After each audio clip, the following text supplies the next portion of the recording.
اور مال غنیمت حاصل کریں گے۔ اس درمیان میں کہ وہ مال غنیمت تقسیم کر رہے ہوں گے کہ آواز آئے گی، دیکھو وہ دجال نکل پڑا۔ یہ سنتے ہی وہ سب مال و متاع چھوڑ کر لوٹ پڑیں گے۔ ابو ہریرہ رضی اللہ تعالیٰ عنہ سے روایت ہے کہ رسول صلی اللہ علیہ وسلم نے فرمایا کہ رومی میرے خاندان کے ایک ولی سے عہد شکنی کریں گے جس کا نام میرے ہی نام کی طرح ہوگا، پھر وہ اماق نامی جگہ پر جنگ کریں گے اور مسلمانوں کا 1/3 لشکر یا تقریباً اتنا ہی شہید کر دیا جائے گا، پھر دوسرے دن جنگ کریں گے اور اتنی ہی مقدار شہید کر دی جائے گی، پھر تیسرے دن جنگ کریں گے اور مسلمان پلٹ کر رومیوں پر حملہ آور ہوں گے اور جنگ کا یہ سلسلہ قائم رہے گا حتیٰ کہ وہ قسطنطنیہ فتح کر لیں گے۔ پھر اس دوران میں کہ وہ ڈھالیں بھر بھر کر مال غنیمت تقسیم کریں گے کہ ایک آواز لگنے لگے گی کہ دجال تمہاری اولاد کے پیچھے لگ گیا ہے۔ ابو امامہ رضی اللہ تعالیٰ عنہ روایت کرتے ہیں کہ رسول صلی اللہ علیہ وسلم نے فرمایا کہ تمہارے اور روم کے درمیان 4 مرتبہ صلح ہوگی۔ چوتھی صلح ایسے شخص کے ہاتھوں پر ہوگی جو آل ہارون سے ہوگا اور یہ صلح 7 سال تک برابر قائم رہے گی۔ رسول صلی اللہ علیہ وسلم سے پوچھا گیا کہ اس وقت مسلمانوں کا امام کون شخص ہوگا؟ آپ نے فرمایا وہ شخص میری اولاد میں سے ہوگا جس کی عمر 40 سال کی ہوگی، اس کا چہرہ ستارے کی طرح چمکدار، اس کے دائیں رخسار پر سیاہ تل ہوگا اور 2 کتوانی عبائیں پہنے ہوگا، بالکل ایسا معلوم ہوگا جیسے بنی اسرائیل کا شخص۔ 10 سال حکومت کرے گا، زمین سے خزانوں کو نکالے گا اور مشرکین کے شہروں کو فتح کرے گا۔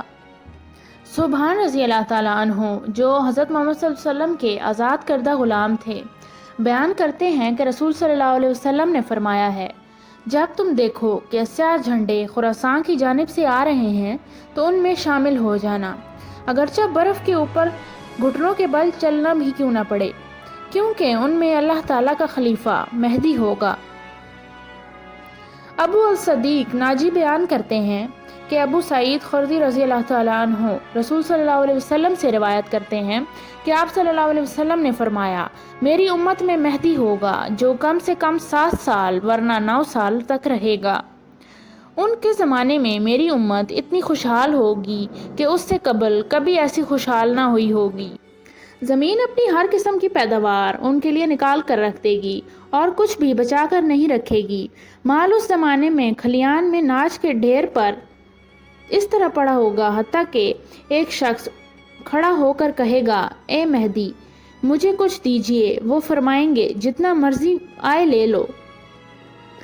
ابو سعید خدری رضی اللہ تعالیٰ عنہ بیان کرتے ہیں کہ ہم نے حضور صلی اللہ علیہ وسلم کے وقوع پذیر ہونے والے حالات کے بارے میں حضور صلی اللہ علیہ وسلم سے پوچھا کہ آپ کے بعد کیا ہوگا؟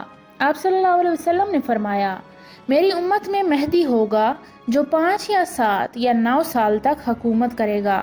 ابن مسعود رضی اللہ تعالیٰ عنہ سے روایت ہے کہ رسول صلی اللہ علیہ وسلم نے فرمایا میری امت کے آخر میں ایک شخص مہدی ظاہر ہوگا جس کے دور میں اللہ تعالیٰ خوب بارش نازل فرمائے گا اور زمین کی پیداوار بھی خوب ہوگی اور مال حصہ رسد سب کو برابر تقسیم کرے گا اور مویشیوں کی کثرت ہو جائے گی اور امت کو بہت عظمت حاصل ہوگی۔ 7 یا 8 سال تک اسی فرمانی سے رہے گا۔ راوی کہتا ہے کہ 7 یا 8 سے آپ کی مراد سال ہے۔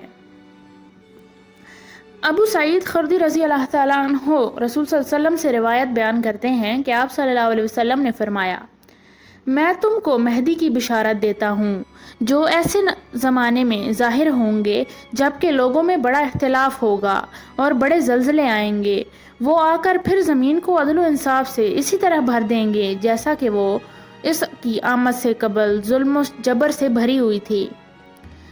آسمان کے فرشتے اور زمین کے باشندے سب اس سے راضی ہوں گے اور مال تقسیم کریں گے۔